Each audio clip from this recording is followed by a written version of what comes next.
Get ready. Sir, I am glad that the government have expanded their activities in all departments. At the same time, they have also brought forward some taxation measures. That is why the budget has evoked in me feelings of a mixed character as regards the activities of the government in the direction of rural welfare and in the program of rural electrification.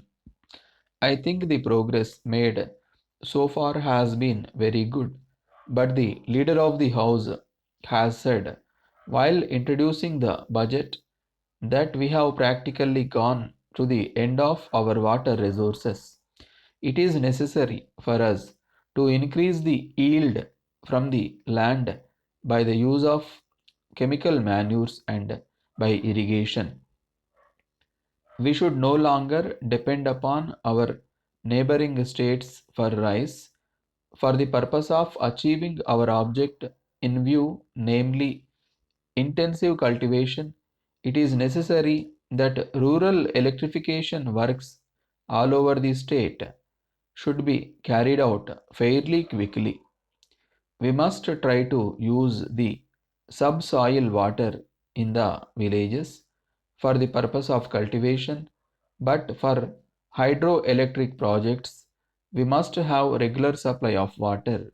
So, I hope and trust that any new regular water supply sources will be fully tapped.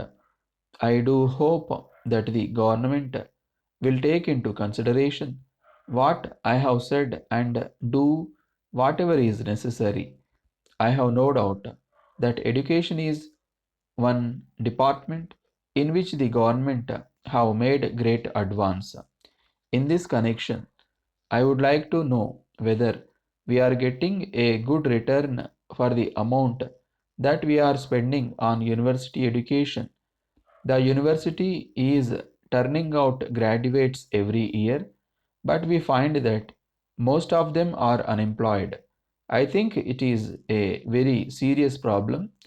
If we turn out more and more graduates from our universities and they do not get employment, we will be creating a dangerous situation. I would like to see that as a matter of policy, all persons who get into our colleges are persons who will be useful to our state at the end of their college course.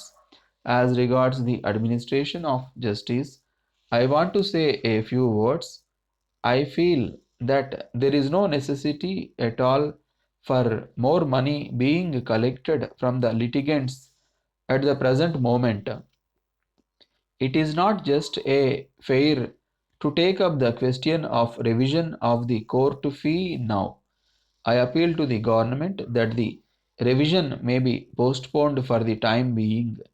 There is one point on which the budget is silent, and it is the question of solving the problem of unemployment among the people. Of course, it is pointed out here that it is a serious problem.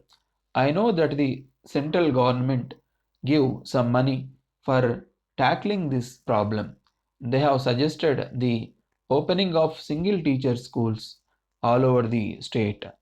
But I do not know whether it will help solve the problem even a little. So far as unemployment is concerned, the problem is still there and it has got to be tackled. I may point out that the educated unemployed should not be driven to a state of despair. So, I am making this appeal to the government that the question of unemployment should be considered seriously and some way of absorbing the large number of educated unemployed persons usefully should be found as soon as possible, as it is the question of unemployment has not been dealt with in the budget speech, and I am sure that this defect will be rectified when the Honorable Minister replies to the discussion on the budget. Letter from Hari and Company, Mumbai, to Messrs. Govindan and Company, Chennai. Dear Sirs, we wish to confirm that we have sent a telegram to you today that the goods ordered by you will be dispatched tomorrow. We regret very much the delay in sending the goods, and we assure you that we have done our utmost to execute the delivery promptly. But in view of the great pressure of orders for these goods, it was not possible for us to deliver the goods promptly as desired by you. This is in spite of the fact that our people have been working overtime. We are sorry to have kept you waiting, as we know that you want the goods urgently. We would like to inform you that our customers have been pressing us for immediate delivery of the goods. We are the only manufacturers of these goods, and our energies have been put to great strain on this account.